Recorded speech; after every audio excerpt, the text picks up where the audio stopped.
Welcome again sa ating bagong vlog. For today's gala ng pamilya, one of the tourist spot in the Philippines, dito sa Pangasinan, sa 100 Island. Flex ko lang yung bigyan nilang bag. So ang outing na to guys, ay treat ng mga pamilya namin galing Canada. Maraming salamat po. So ayan na nga, dahil prepared na lahat, dumating na rin yung mga van na sasakyan namin. Ang video na to pala guys ay super late na. At kailangan ko nang maipost dahil magtatag-ulan na naman. Baka matulad sa nakaraang outing namin, na 2 taon na pala hindi ko pa napopost. So ayun naman sa mga nakasama kong tagal na naghihintay na maipost ko ang video na yun. So ayun na nga, dumating na nga yung mga van. Abay, nagulat ako, 3 pala. Ang laki naman kasi talaga ng aming pamilya. 4 AM ang aming call dahil may mga makakasama kaming mga foreigner. Abay, talaga naman naging American time kami. Abay, syempre, sino ba naman ang gugusto yung maiwan? Kaya naman before 4 AM, ready na lahat. Oh, diva.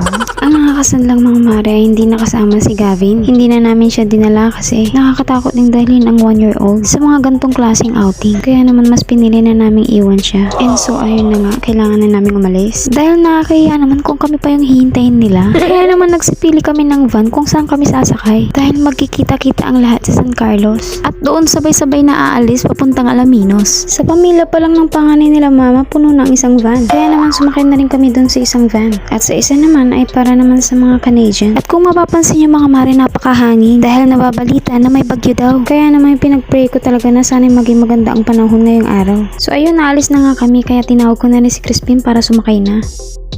Chinek muna namin mga kasama namin bago umalis. So ayun na, we're ready to go!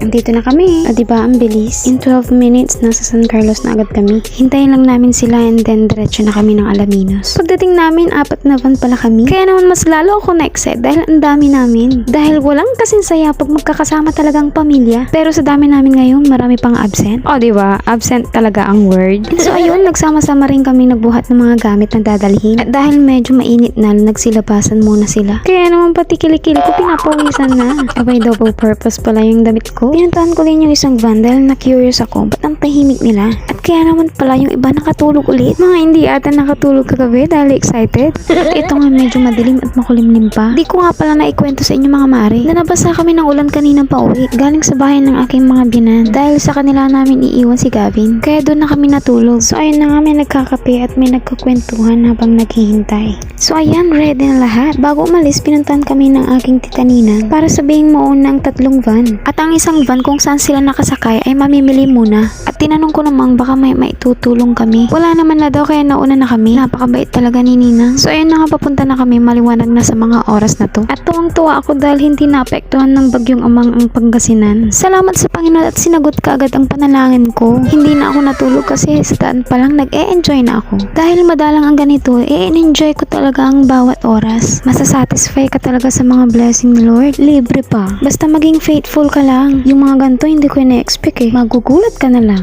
And so ayun na nga, nandito na tayo sa haba-haba ng aking kwento. Paglalakbay pala. Tara, and let me show you how we enjoy this family gala.